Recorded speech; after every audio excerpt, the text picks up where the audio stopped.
अस्सलाम वालेकुम viewers, welcome to my YouTube channel. आज लास्ट लेक्चर है चैप्टर नंबर 6 का और इसमें हम देखेंगे tangents and normal polar coordinates में। इससे पहले रेक्टेंगुलर कोऑर्डिनेट्स में हमने सारी चीज़ें देख ली थी। फिर हम जो है ग्रेजुअली पोलर कोऑर्डिनेट्स में चीज़ों को देख रहे थे।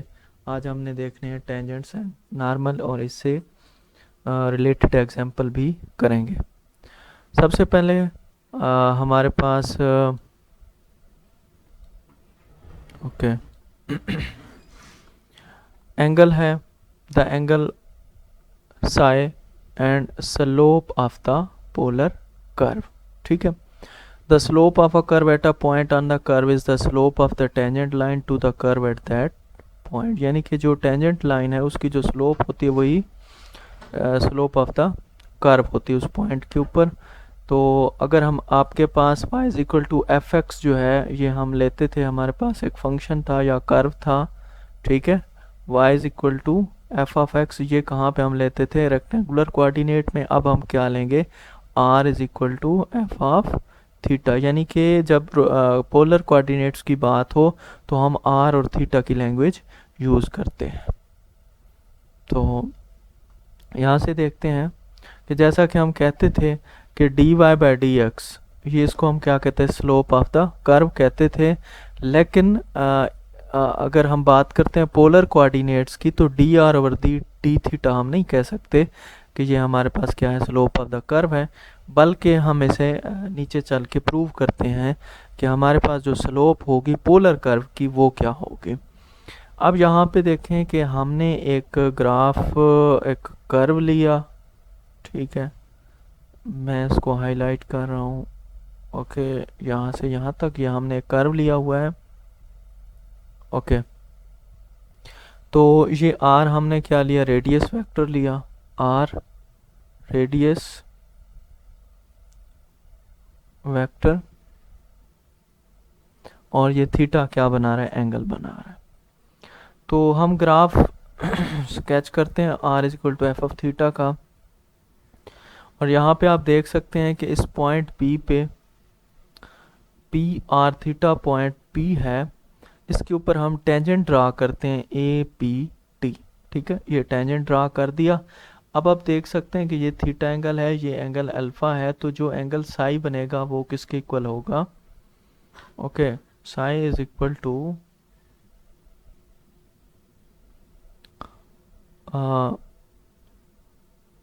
या आप इस तरह भी कह सकते हैं कि ये जो अल्फा एंगल बन रहा है वो साई प्लस थीटा है। यहाँ से हम स्टार्ट करेंगे और साई आपके पास आ जाएगा अल्फा माइनस थीटा। दोनों साइड से टेंजेंट ले लें, tangent psi is equal to tangent alpha minus theta.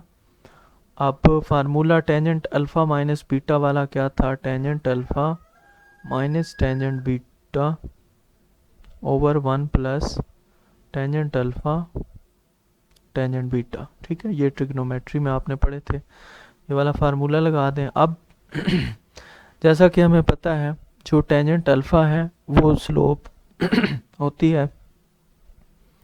और पोलर कोऑर्डिनेट्स में हमने एक चीज़ पढ़ी थी, X is equal to R cos theta, Y is equal to R sine theta.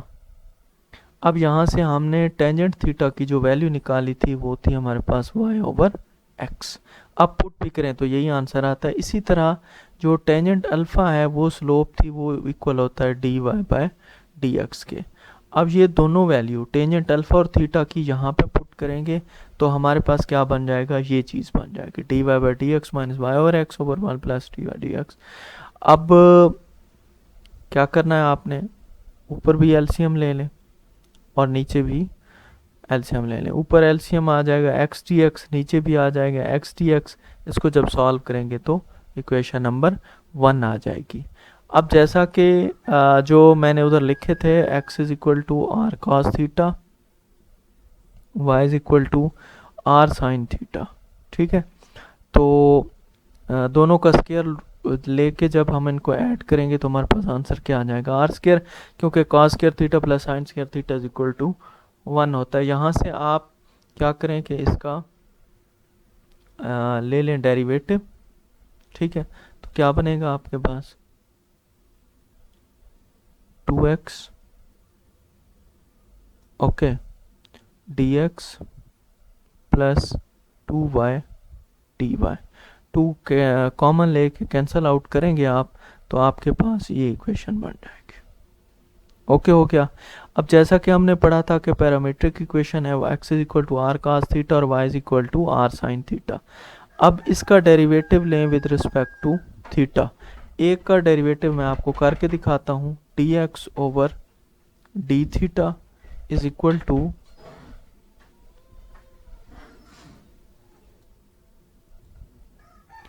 तो ये क्या बनेगा मेरे पास, ये बन जाएगा r को मैं खाली छोड़ूंगा और cos थीटा का डेरिवेटिव, तो ये बन जाएगा minus r sign theta D theta, ठीक है,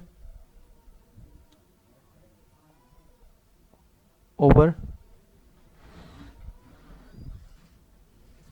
डी थीटा आ जाएगा। वैसे ये लिखने की ज़रूरत नहीं है, तो इसके साथ बन जाएगा plus cos theta D R over D theta, ठीक है। अब आप क्या करें, डी थीटा को मल्टीप्लाई कर दें, इनको ना लिखें भाई, ये तो कैंसल आउट ही हो जाएंगे, इसको लिखने का कोई फ़ायदा नहीं।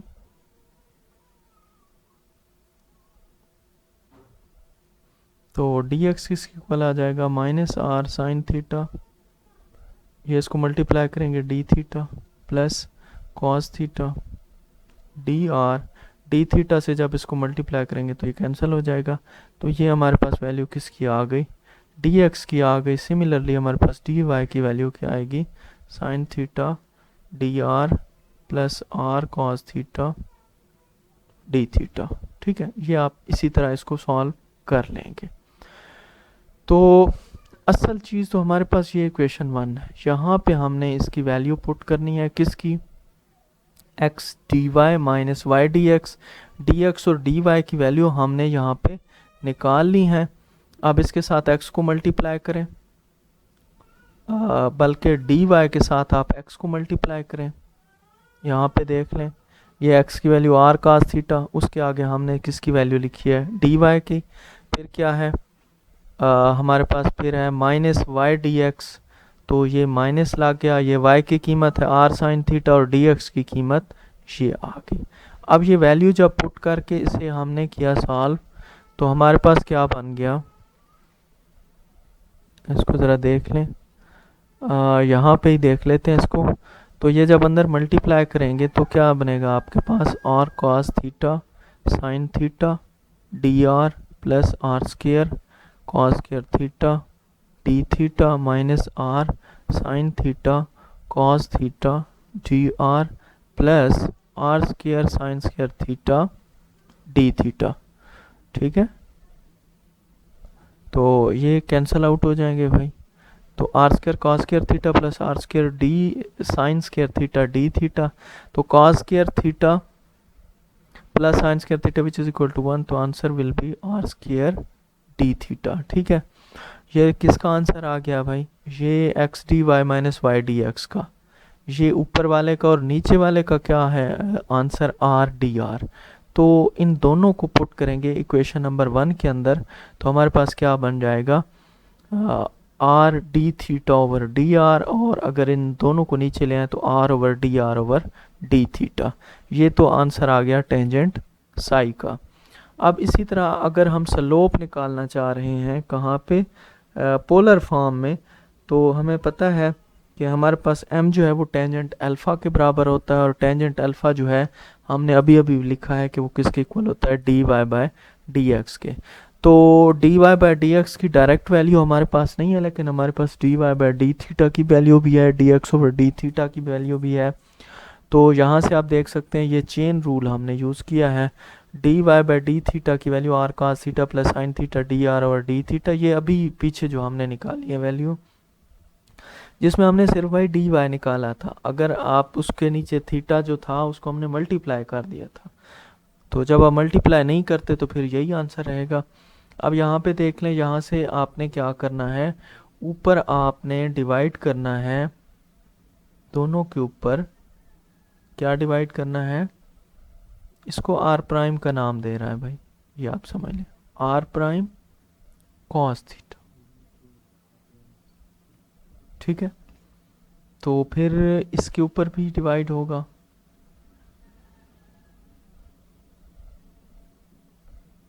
और अगर ये चीज़ ऊपर डिवाइड की है तो नीचे भी करनी पड़ेगी, माइनस आर साइन थीटा पहले से, इस पे भी डिवाइड होगा आर प्राइम कॉस थीटा, और इसी तरह कॉस थीटा आर प्राइम है तो नीचे भी okay R prime cos theta हम ज़रूर डिवाइड करेंगे।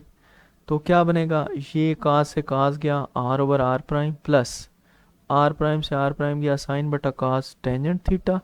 इसी तरह पहले जमा वाले को अगर देखते हैं तो ये कैंसिल आउट हो के आंसर 1 आएगा, इधर 1 आ जाएगा, ये माइनस आएगा sine theta over cos theta which is equal to tangent theta, साथ में आएगा आर ओवर आर प्राइम, ठीक है, where R prime is equal to D R over D theta. तो ये हमारे पास क्या है, स्लोप है पोलर कोऑर्डिनेट्स के अंदर, स्लोप ऑफ द टेंजेंट, ठीक है। बाकी टेंजेंट साई कैसे निकालना है, आर ओवर डी थीटा, ठीक है। ये यहाँ पे बताया गया कि जो है ना एंगल के इंटरसेक्शन और length of perpendicular from the pole to a tangent, ठीक है। अब ये देखें, ये लाइन जो है ना ये आपकी है टेंजेंट लाइन, कौन सी लाइन है, टेंजेंट लाइन है। ये आपका क्या है, ये पोल है। तो हम क्या यहाँ पे निकालना चाह रहे हैं कि ये परपेंडिकुलर है आपके पास, तो यहाँ से यहाँ तक का जो डिस्टेंस है ना उसे हमने नाम दिया हुआ है p का, which is equal to R sine psi, ठीक है। ये फार्मूला है किसका, p का। साई एंगल आपको पता है जो रेडियस वेक्टर और टेंजेंट लाइन के दरमियान बनता है वो आपके पास एंगल साई होता है, और r आपके पास क्या है, रेडियस वेक्टर, तो p is equal to R sine psi, okay शायद मैं पीछे 5 बोल गया था। तो p is equal to R sine psi जो है ये क्या है, length of the perpendicular from the pole to the tangent, ठीक है। अब यहाँ पे इसी को ही हम यूज़ करते हैं, क्या था हमारे पास, p is equal to R sine psi, उल्टा दें और स्केयर ले लें, 1 over P square 1 over R square sine square psi. अब ऊपर 1 है तो उसको मैं लिख सकता हूँ sign square Sai plus cos square psi, को मसला नहीं है, बिल्कुल आप लिख सकते हैं। नीचे क्या है, आर साइन स्केयर साई। अब आर स्केयर को बाहर ले लें और इस पे अलग-अलग डिवाइड कर दें, पहले पे डिवाइड होगा 1 आएगा, दूसरे पे होगा तो क्या होगा, cos square psi over sign square Sai, ये वाली चीज़ बन जाएगी, ठीक है। अब आपको समझ आ गई होगी ये चीज़ कहाँ से आ गई है। अब इसी तरह ये बन रहा है कॉट स्केयर साई, और जब हम इसको उल्टाएंगे तो 1 ओवर टेन स्केयर साई भी से लिख सकते हैं। अब टेंजेंट साई की जो है वैल्यू, और वो क्या थी आपके पास, tangent psi is equal to R over D R over D theta, ठीक है। ये टेंजेंट साई की वैल्यू थी, यहाँ पे वही पुट की है, लेकिन टेंजेंट चूंकि नीचे था तो आर स्केयर नीचे, और ये जो नीचे वाला डी आर और डी थीटा ऊपर आ गया, इधर स्केयर था तो इधर भी क्या बन जाएगा, स्केयर बन जाएगा। आप 1 ओवर आर स्केयर को अंदर मल्टीप्लाई करें तो क्या बन जाएगा, 1 over R square plus 1 over R 4 D R D theta का होल स्केयर, और ये आपके पास क्या है, पीडल इक्वेशन है। कौन सी इक्वेशन है भाई, पीडल इक्वेशन। फार्मूला आपने याद रखना है, अब बिल्कुल ये देखें, pedal equation of the polar curve, यहाँ पे ये दी हुई एक एग्जांपल दी हुई है कि show that the radius vector is inclined at a constant angle. वो कहता है कि जो रेडियस वेक्टर है आर, अभी हमने देखा है, जो कि किसी भी कर्व के पॉइंट पी में से गुजर रहा होता है, तो वो कहता है कि वो कांस्टेंट एंगल बनाता है, ठीक है। इक्वी एंगुलर स्पाइरल आपको याद होगा, मैंने आपको बताया था इक्वी एंगुलर स्पाइरल ऐसे थी, वो हमने देखी भी थी पीछे किसी एग्जांपल में, ओके। तो डी आर और D theta is equal to A E theta, ये इक्वेशन दी गई है। इसका अगर आप डिफरेंशिएट करते हैं विद रिस्पेक्ट टू थीटा तो ई थीटा ही रहेगा। तो टेंजेंट साई हमारे पास होता है आर ओवर डी आर और डी थीटा, डी आर और डी थीटा की वैल्यू पुट करें, ये आ जाएगी, ये ऊपर है आर की वैल्यू कैंसल आउट होके 1 और D R over D theta sorry tangent psi is equal to 1, ये हमारे पास बन जाएगा tangent psi is equal to 1, psi is equal to tangent inverse of 1 and which is equal to pi by 4। ठीक है, ये साई की वैल्यू है। इसी तरह angle of the intersection of the cardioids, तो कार्डियाइड आपको दी गई R is equal to into 1 plus cos theta, R is equal to B into 1 minus cos theta. देखें मैंने आपको लास्ट लेक्चर में बता दिया था कि इन कार्डियाइड्स का ग्राफ आपने कैसे बनाना है और इनकी फिगर कैसे होगी। हमने सिमेट्री पढ़ी थी कि अबाउट द पोल होगी, अबाउट द सिमेट्री होगी या ये इनिशियल लाइन की अबाउट बनेगी या कहाँ पे बनेगी, बहरहाल ये सारी चीज़ें हम डिस्कस कर चुके हैं। सरसरी मैं आपको यहाँ पे बताता हूँ, आर लिया है, डी आर और डी थीटा निकाला है, टेंजेंट साई 1 में वैल्यू पुट की है डी आर डी थीटा की, यहाँ पे इसको उसने कैंसल आउट कर देंगे कॉस को कॉस से, तो ये माइनस कॉट थीटा बाय 2 और ये रूल लगाया है ट्रिग्नोमेट्री का। ठीक है, टेंजेंट पाई बाय 2 पे नेचर चेंज हो जाएगी, कॉट बन जाएगा pi by 2 plus theta by 2, ये आप चले जाएंगे किस में, सेकंड क्वाड्रेंट में, और वहाँ पे जो टेन है वो क्या है, नेगेटिव है। ठीक है, तो क्या आंसर आ गया, माइनस कॉट थीटा बाय 2। ये इसको रिवर्स प्रोसेस में भी आप देख सकते हैं। तो साई 1 आपके पास क्या है, ये देखें ना, टेन से टेन कैंसिल कर दें या दोनों तरफ से टेंजेंट इनवर्स ले लें, साई 1 आ गया। सिमिलरली आप क्या निकालेंगे, साई 2 निकालेंगे थीटा बाय 2, और जब इनको आपस में सब्ट्रैक्ट करेंगे तो आपके पास आंसर क्या आ जाएगा, पाई बाय 2 आएगा। अच्छा, नीचे ये है पीडल इक्वेशन फाइंड करनी है, तो आपको फार्मूले का पता है, उसमें जो जो आपको चाहिए, मेरे ख्याल में उसमें डी आर और डी थीटा ही हमें चाहिए, वो निकाल के आप यहाँ पे वैल्यू फाइंड कर सकते हैं। ये सारे क्वेश्चन जो हैं, पहले में वो कहता है एंगल साई फाइंड करें, फिर वो कहता है इंटरसेक्शन का एंगल जो हमने साई 1 और साई 2 निकाले थे, ये पीडल इक्वेशन के क्वेश्चन हैं। ये प्रूफ पीछे जो हमने अभी किया है X D Y minus Y D X, और नीचे ये अभी तो हमने किया है टेंजेंट साई की वैल्यू जहाँ पे हमने निकाली थी आर और डी थीटा, ये वहाँ ये वो वाला है, पीछे अभी कर चुके हैं। तो नेक्स्ट है parametric representations of the curves. तो पैरामीट्रिक आपने पीछे पढ़ा था, x is equal to R cos theta हम लेते हैं, y is equal to R sine theta लेते हैं। अगर आपके पास यूनिट सर्कल आ जाए, ठीक है, यानी कि अगर आपके पास एक ऐसा सर्कल आ जाए जिसका रेडियस 1 है, तो फिर आपके पास जो पैरामीट्रिक इक्वेशन होती है x is equal to cos theta और y is equal to sine theta होती है। ठीक है, ये शक्ल में जो है एक यूनिट सर्कल लिया गया है, इसलिए r की जगह 1 रिप्लेस कर दिया है।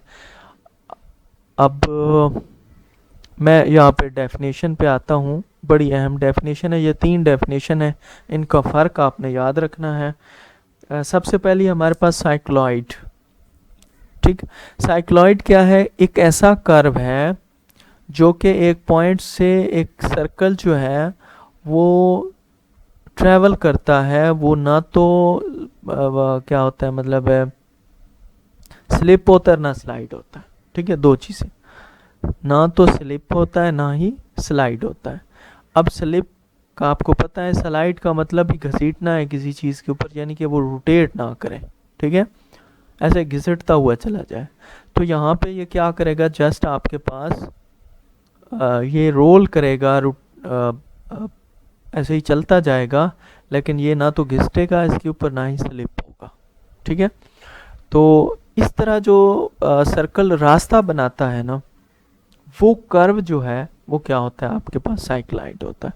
अब आपको कैसे पता चलेगा, ये एक डिस्टेंस है P से इस P तक का, यानी कि आपने इसको आप ऐसे समझ लें कि आप कोई एक सर्कल इस तरह का ले लें, गोल रिंग ले लें, उसके फ़र्ज़ करो इस पॉइंट पे आपने निशान लगा दिया और उसको एक जगह रख दिया, फिर आप उसे रोटेट करना शुरू करें, तो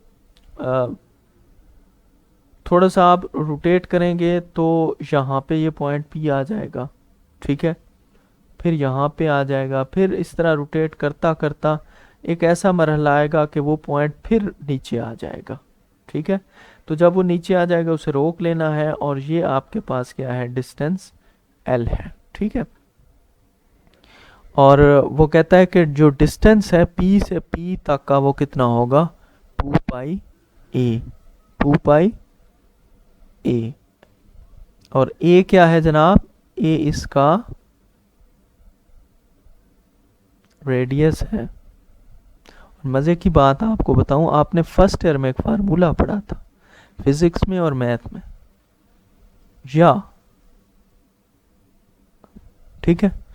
अब S था लेंथ ऑफ द कर्व, और R क्या है, R रेडियस है। अगर वो A हो और थीटा कितना आप रोटेट करें भाई, जहाँ से रुका था वहीं पे रोटेट करें, तो मतलब 2 पाई आपने रोटेट किया तो 2 पाई A।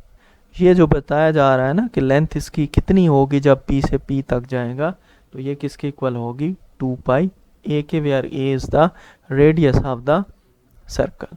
अब यहाँ पे बताया गया है कि इसकी आपने पैरामीट्रिक इक्वेशंस कैसे फाइंड करनी है पोलर फॉर्म में। तो यहाँ पे एक सर्कल दिखाया गया है, OP आपके पास वो पॉइंट है जो कि let us take L as the X axis. ये वही L जो हमने लंबाई देखी थी, और ये पॉइंट O पे जो है इसको टच कर रहा है पहले, फिर ये रोटेट करता हुआ जा रहा है। तो OT जो है वो आर्क PT के बराबर है, OT इस आर्क के इक्वल है, ठीक है। इसको उसने आगे सॉल्व किया है कि फिर OP जो है वो XI प्लस YJ है, और OP किसके इक्वल है, OP यानी कि ये वाली लेंथ जो है उसने ये कहा कि ये OT CT प्लस CP के इक्वल है, ठीक। तो यहाँ से OT की वैल्यू उसने फाइंड कर ली A थीटा, वही जो मैंने आपको बताया था ना कि L is equal to R theta, तो बिल्कुल वही चीज़ है। A रेडियस है आपके पास, थीटा वो एंगल कितना रोटेट कर रहा है। तो OT जो है यहाँ से यहाँ तक, ठीक है, तो A थीटा है, और अगर इसको वेक्टर फॉर्म में लिखेंगे इसके साथ I आ जाएगा क्योंकि ये अलोंग द एक्स एक्सिस है। इसी तरह TC जो है तो इसकी लेंथ जो है A है, साथ में इसके J आ जाएगा वेक्टर की फॉर्म में अगर लिखना चाहें। CP कैसे निकालेंगे, C से P तक, तो ये क्या है जनाब, ये एक किस्म का वतर समझ लें, तो ये CS प्लस SP के इक्वल है, ठीक है। तो CS किसके इक्वल है, -A cos theta -A sin theta I, ये SP बराबर है। ये इसको आप जो है वो ले लें, क्या कहते हैं, परपेंडिकुलर ले लें, इसे आप क्या ले लें, बेस ले लें। तो और ये चूंकि उल्टा है तो इसलिए माइनस आएगा। अब OP इन तीनों को जमा करना है, A थीटा I और ओके CP को, तो इन तीनों को जब आप ऐड करेंगे तो ये आपके पास आंसर आ जाएगा। यहाँ से I वाले अलहदा कर लें और J वाले अलहदा कर लें, तो x किसके इक्वल होगा, ये आप देखें ना, इसको कंपेयर कर लें, XI प्लस YJ को, I वालों को I से कंपेयर किया, J वालों को J से, तो ये हमारे पास क्या है, parametric equations of the cycloid, okay. इस तरह आगे है हाइपोसाइक्लाइड। ये क्या बला है कि अगर आपका सर्कल जो है, एक आपके पास सर्कल है रेडियस P का, और वो रोल कर रहा है किसके अंदर, एक सर्कल के अंदर जिसका रेडियस A है, और A ग्रेटर देन B है। इसका मतलब है कि जो सर्कल रोल कर रहा है उसका रेडियस कम है, और जिसके अंदर वो रोल कर रहा है उसका रेडियस उससे ज़्यादा है। और यहाँ पे भी वही कंडीशन है कि ये ना तो स्लिपिंग हो रही है और ना ही स्लाइडिंग हो रही है। तो वो जो अंदर उसके सर्कल रोल करेगा उसका जो पाथ होगा उसे हम क्या कहेंगे, हाइपोसाइक्लाइड। यहाँ पे आप देख सकते हैं ये सर्कल दिखाया गया है, ये रोटेट कर रहा है। बिल्कुल सेम तरीके से आपने इसकी क्या निकालनी है, पैरामीट्रिक इक्वेशंस निकालनी है, यहाँ पे निकाली गई हैं, आप इन्हें देख सकते हैं। हम एक और टाइप पढ़ेंगे सर्कल की, और ओके वो है हमारे पास एपीसाइक्लाइड। तो वो जिस तरह एक छोटा सर्कल बड़े सर्कल के अंदर रोल कर रहा था, यहाँ पे क्या है कि एक छोटा सर्कल बड़े सर्कल की बाउंड्री पे जो है ना वो रोल कर रहा है। कंडीशंस वही है कि ना तो स्लिप हो रहा है और ना ही स्लाइड हो रहा है। तो इसका जो पाथ है ना, जो ये पाथ बनाएगा उसे हम क्या कहेंगे, एपीसाइक्लॉइड। तो तीन चीज़ें आपने पढ़ ली, एक साइक्लाइड, हाइपोसाइक्लाइड और एपीसाइक्लाइड। तो साइक्लाइड जो है एक लाइन, और जो आपके पास था हाइपोसाइक्लाइड वो सर्कल के अंदर, और जो एपीसाइक्लाइड था वो सर्कल के बाहर रहेगा। ओके, ये उसकी पैरामीट्रिक इक्वेशन दिखाई गई हैं। अच्छा, अब यहाँ पे इक्वेशंस वो कहता है आप फाइंड करें टेंजेंट और नॉर्मल की, कहाँ पे, थीटा इज इक्वल टू π/2 पे टू द साइक्लाइड। तो x दिया हुआ है, y दिया हुआ है। तो आपको पता है कि आपने यहाँ पे dy/dx फाइंड करना है।